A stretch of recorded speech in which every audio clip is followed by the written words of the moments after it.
بسم اللہ الرحمن الرحیم۔ ابھی یہاں سے 2 رکوع جو ہے لگاتار ایک خاص ٹاپک سے ریلیٹڈ ہے۔ اب وہ ہے تحویل قبلہ۔ قبلہ جو ٹرن ہوا تھا، وہ ٹرن کیسے ہوا؟ قبلہ تو ہمیشہ جو خانہ کعبہ ہی تھا، لیکن محمد صلی اللہ علیہ وسلم جب مکہ سے ہجرت کر کے مدینہ آئے تو اللہ تبارک و تعالیٰ نے وحی خفی کے ذریعے سے آرڈر دیا کہ آپ اپنا قبلہ جو ہے وہ یروشلم کو بنائیں۔ تو محمد صلی اللہ علیہ وسلم نے خود جو ہے یروشلم کو قبلہ بنائے، تو سارے صحابہ کرام بھی بنائے، اور یہ 16-17 مہینے تک جو ہے رہا۔ تو اس سے ایک بڑا فائدہ یہ ہوا اسلامی مشن میں کہ یہود جو ہے مسلمانوں کو بہت زیادہ سیریس نہیں لی۔ لوگ آ کر کے پن مارتے تھے کہ نئی امت آئی ہے، کہیں خطرے کی گھنٹی تو نہیں ہے، ہم لوگوں کو ریپلیس تو نہیں کر دے گی۔ تو دوسرے لوگ جو علماء تھے وہ کہتے تھے نہیں، ٹینشن لینے کی بات نہیں ہے، ہمارے کیمپ فالوور ہے، ہمارے قبلہ فالو کر رہے ہیں، یہ کوئی نئی امت نہیں، تھوڑا سا اصلاح کریں گے پھر بیٹھ جائیں گے۔ تو اس کے وجہ سے جو مخالفت کی شدت شروع دن سے ہونی چاہیے وہ نہیں، نرم پڑ گیا، یہ بڑا فائدہ ہوا۔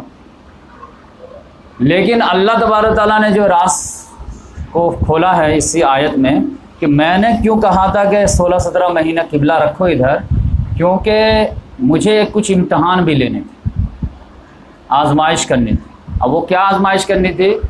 کہ مہاجرین جو صحابہ ہیں ان کی آزمائش کرنی تھی۔ اب وہ آزمائش کیا کرنی تھی کہ مہاجرین صحابہ یعنی جو مکے کے تھے، ان کے دلوں میں خانہ کعبہ کی عظمت کوٹ کوٹ کے بھری ہوئی تھی۔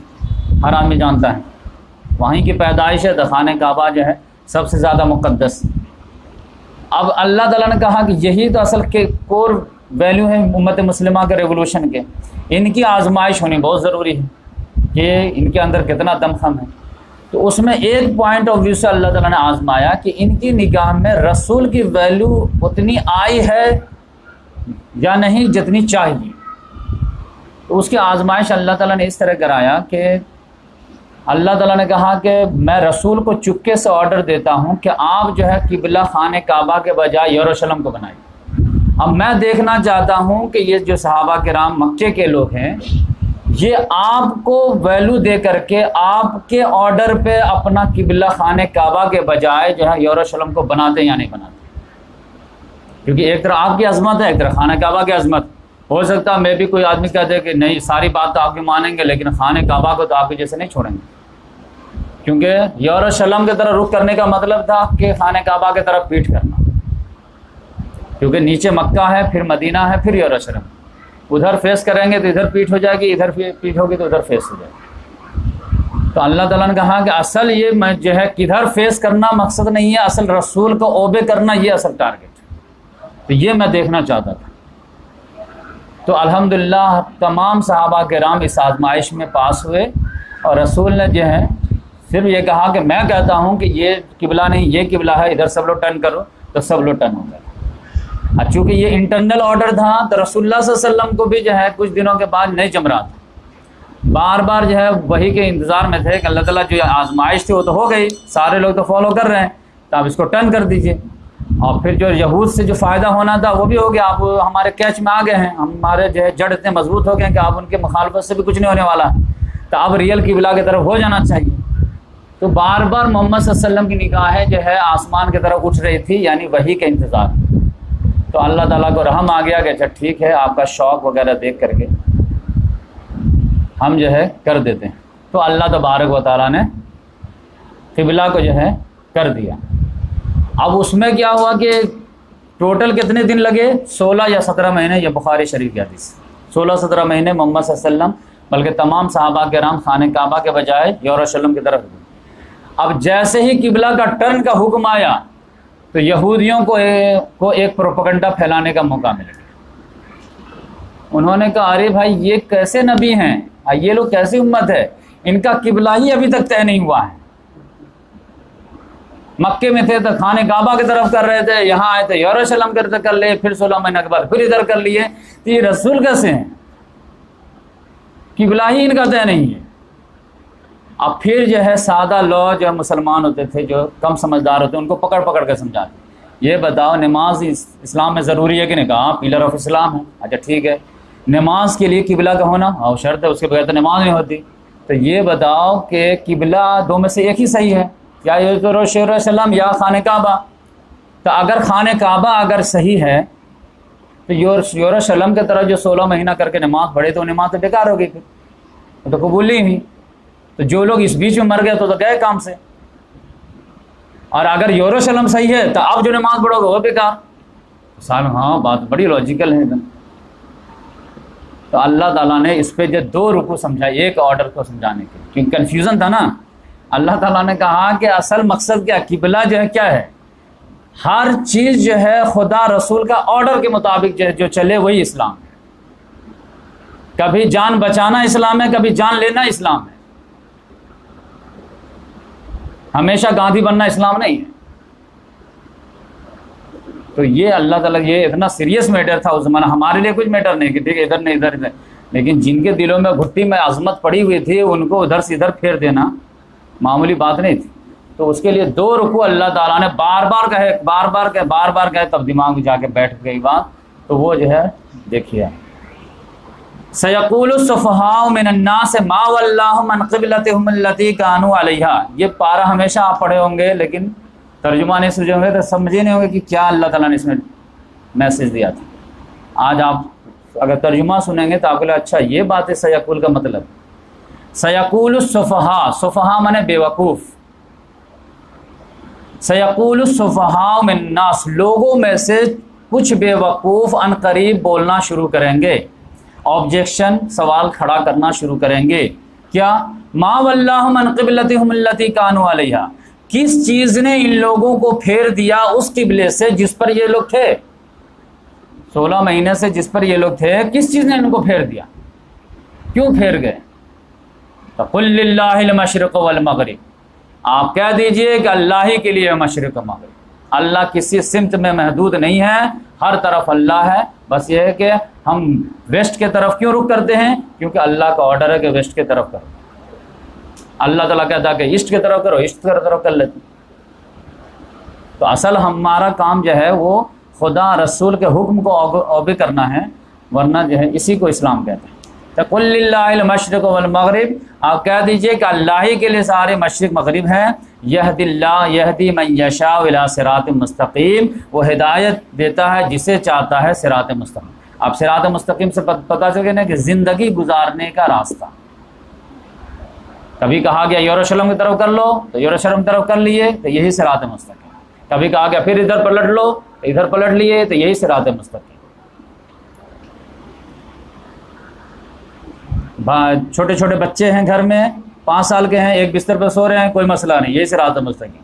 7 سال کے ہو گئے، دونوں کو بستر الگ کر دو، دونوں کا الگ کر دیے، یہی صراط مستقیم. 7ویں سال سے کہنا شروع کیے نماز کے لیے بچے کے لیے، یہی صراط مستقیم ہے. لیکن آپ مار نہیں سکتے 8 سال کے بچے کو، لیکن 10 سال تک 3 سال تک سمجھاتے رہیے، 10ویں سال میں اگر نہیں کرے تو اس کو سختی کیجیے، یہی صراط مستقیم. تو صراط مستقیم کیا؟ زندگی گزارنے کا سیدھا اسلامی طریقہ. تو یہدی من یشاء الی صراط مستقیم، وہ ہدایت دیتا ہے جسے چاہتا ہے صراط مستقیم. اب اللہ تعالیٰ نے کہا وَكَذَلِكَ جَعَلْنَاكُمْ أُمَّةً وَسَطًا لِتَكُونُوا شُهَدَاءَ عَلَى النَّاسِ وَيَكُونَ الرَّسُولُ عَلَيْكُمْ شَهِيدًا. اب ہم لوگوں کو تو بہت مزہ آتا ہے کہ ہم لوگ جو یہود کو معزول کیا گیا اور اس کی جگہ پہ امت مسلمہ کو لایا گیا. لیکن آپ جانتے ہیں کہ ہر اعزاز رسپانسبلٹی کے ساتھ آتی ہے. ہر بڑا منصب جو ہے وہ رسپانسبلٹی لاتا ہے. تو اب اللہ تعالیٰ نے کہا کہ آپ جو نئی امت بنے ہو تو خالی جو ہے نام کے لیے نہیں بنے ہو، کام کے لیے بنائے گا. تو وہ کیا کام ہے؟ وَكَذَلِكَ جَعَلْنَاكُمْ أُمَّةً وَسَطًا، اسی طرح تم لوگوں کو بھی جو ہے ایک امت وسط بنایا گیا ہے. امت وسط مطلب افراط و تفریط سے پاک امت، بیلنس امت. لِتَكُونُوا شُهَدَاءَ عَلَى النَّاسِ وَيَكُونَ الرَّسُولُ عَلَيْكُمْ شَهِيدًا، تاکہ تم لوگ لوگوں کے خلاف گواہی دو اور رسول تمہارے خلاف گواہی دیں. یعنی رسول گواہی دیں گے آخرت میں کہ اللہ تعالیٰ میں نے ان کو بات سمجھا دی تھی، آپ کا پیغام پہنچا دیا تھا، آپ نہیں مانے تو اب یہ قصوروار. تو وہ رسول کب بول پائیں گے؟ جب آپ کے پاس پیغام آیا ہوگا تبھی تو بول پائیں گے نا. تو اللہ تعالیٰ نے کہا کہ رسول صحابہ کرام کو پہنچائیں گے آپ مسلمان پوری امت کو پہنچائیں گے، لیکن پوری امت کو مسلمان پہنچائے نہیں تو کیسے بول پائیں گے؟ تو اللہ تعالیٰ نے کہا کہ یہ امت کی اصل ذمہ داری تھی، یہ 1 ارب امت کی ذمہ داری ہے کہ بقیہ 5 ارب امت کو بات سمجھائے، اسلام کا پیغام پہنچائے، اور اگر مانے نہ مانے جانے دے، آخرت میں جا کر کے کہنے کے قابل ہو سکے کہ اللہ تعالیٰ میں نے آپ کا پیغام پہنچا دیا تھا، یہ لوگ خود قصوروار ہیں، نہیں مانے، یہ اندھیرے میں نہیں تھے، ہم نے ان کے دروازے پر دستک دیے تھے۔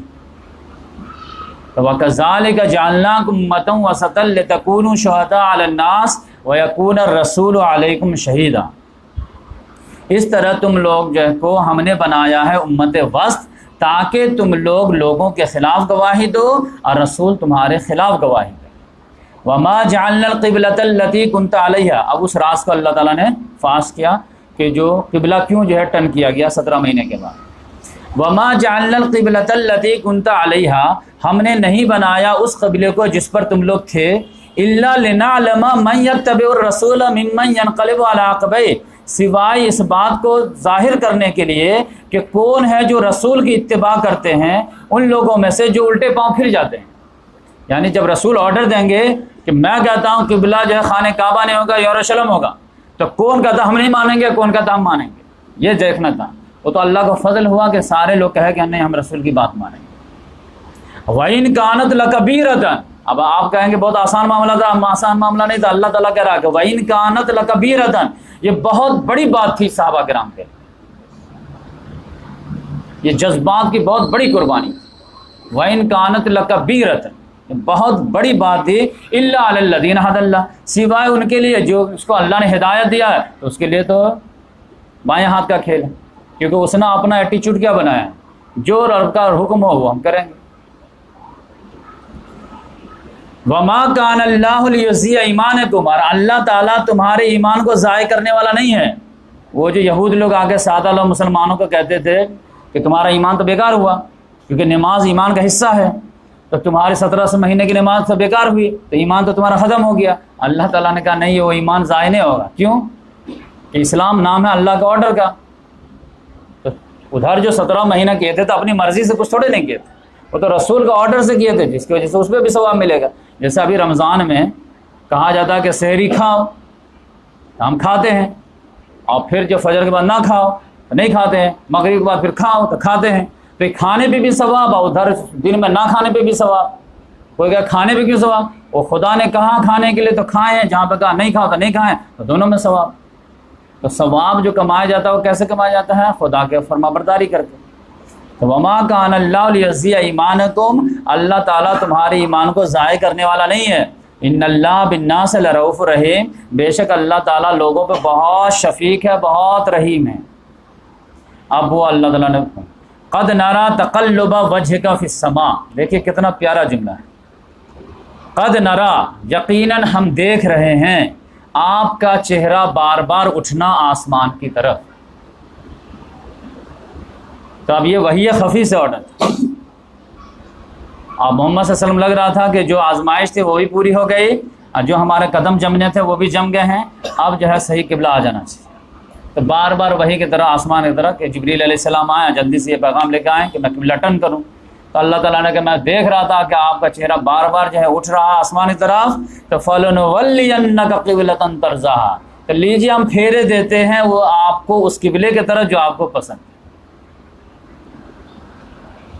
تو اللہ تعالیٰ نے کہا ٹھیک ہے اب میں کر دیتا ہوں، تو چلیے ابھی سے فَوَلِّ وَجْهَكَ شَطْرَ الْمَسْجِدِ الْحَرَامِ، تو اب اپنا چہرہ پھیر لیجیے مسجد حرام کی طرف۔ مسجد حرام کیا ہے؟ وہ جو خانہ کعبہ کے گرد جو چاروں طرف مسجد ہے اس کو مسجد حرام بولتے ہیں۔ دنیا میں سب سے عظیم مسجد جو مسجد حرام، پھر اس کے بعد مسجد نبوی، پھر مسجد اقصی۔ بھیونڈی کے کسی ایک مسجد میں 1 رکعت نماز پڑھیں گے اور مسجد حرام میں 1 پڑھیں گے تو ثواب کا ڈیفرنس 1 لاکھ کا ہوگا۔ فَوَلِّ وَجْهَكَ شَطْرَ الْمَسْجِدِ الْحَرَامِ، تو آپ مسجد حرام کی طرف اپنا چہرہ پھیر لیجئے۔ وَحَيْثُ مَا كُنتُمْ فَوَلُّوا وُجُوهَكُمْ شَطْرَهُ، اور اے مسلمانوں تم لوگ بھی جہاں کہیں بھی ہو اپنا چہرہ مسجد حرام کی طرف پھیر۔ وَإِنَّ الَّذِينَ أُوتُوا الْكِتَابَ لَيَعْلَمُونَ أَنَّ الْحَقَّ مِنْ رَبِّهِمْ، اب بے شک وہ لوگ جن کو کتاب دی گئی ہے، یعنی اہل کتاب کا جہاں تک معاملہ ہے، یہود کا معاملہ ہے، لیعلمون، وہ خوب جانتے ہیں کہ ان الحق من ربہم، یہی بات حق ہے کہ حقیقت میں قبلہ تو یہی ہے، وہ تو ٹیمپروری بنایا گیا تھا ٹرائل کے لیے۔ وَمَا اللَّهُ بِغَافِلٍ عَمَّا يَعْمَلُونَ، اور اللہ غافل نہیں جو کچھ بھی یہ لوگ کر رہے ہیں۔ وَلَئِنْ أَتَيْتَ الَّذِينَ أُوتُوا الْكِتَابَ بِكُلِّ آيَةٍ مَا تَبَعُوا قِبْلَتَكَ، لیکن یہاں جیسے ٹرن ہونا تھا تو وہاں پریشانی تھی کہ یہود کتنا سوال کھڑا کریں گے اور وہ تو تل ملا جائیں گے، اور یہ کیا کہ ہمارے قبلہ کو چھوڑ دیے، یہ نئی امت کہاں سے آ گئی، ہر چیز الگ کر لی ہے۔ تو محمد صلی اللہ علیہ وسلم ان کو بھی خوش کرنے کی کچھ نہ کچھ اسکیم بنا رہے تھے۔ اللہ تعالیٰ نے کہا کہ دیکھیے آپ کچھ بھی کر لیجیے، وہ خوش ہونے والے نہیں، تو ان کا ٹینشن ہی مت لیجیے۔ وَلَئِنْ أَتَيْتَ الَّذِينَ أُوتُوا الْكِتَابَ بِكُلِّ آيَةٍ مَا تَبَعُوا قِبْلَتَكَ، اگر آپ اہل کتاب کو تمام طرح کی نشانیاں بھی دے دیں گے پھر بھی وہ آپ کے قبلہ کو فالو نہیں کریں گے۔ وَمَا أَنْتَ بِتَابِعٍ قِبْلَتَهُمْ، اب آپ ان کے قبلے کے اتباع کرنے والے ہیں، جبکہ اب آرڈر آ گیا کہ آپ ادھر کر لینا ہے۔ وَمَا بَعْضُهُمْ بِتَابِعٍ قِبْلَةَ بَعْضٍ، ان میں کا بعض کے قبلے کو فالو کرتا ہے۔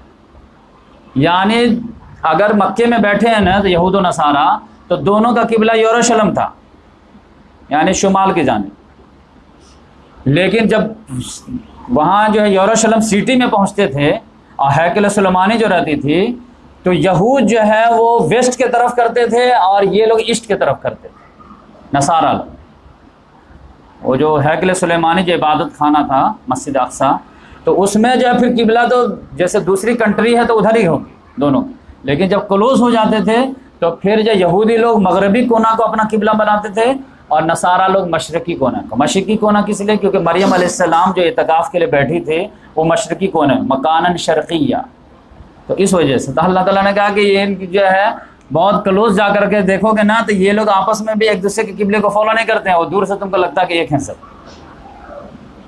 وَلَئِنِ اتَّبَعْتَ أَهْوَاءَهُم مِّن بَعْدِ مَا جَاءَكَ مِنَ الْعِلْمِ، لیکن آپ دیکھیے کہ اللہ تعالیٰ وَلَئِنِ اتَّبَعْتَ أَهْوَاءَهُم، اے محمد صلی اللہ علیہ وسلم اگر آپ ان کے خواہش نفس کی پیروی کریں گے، مِن بَعْدِ مَا جَاءَكَ مِنَ الْعِلْمِ، بعد اس کے کہ آپ کے پاس علم آ گیا، إِنَّكَ إِذًا لَّمِنَ الظَّالِمِينَ، تو بے شک آپ ظالموں میں سے ہو جائیں گے۔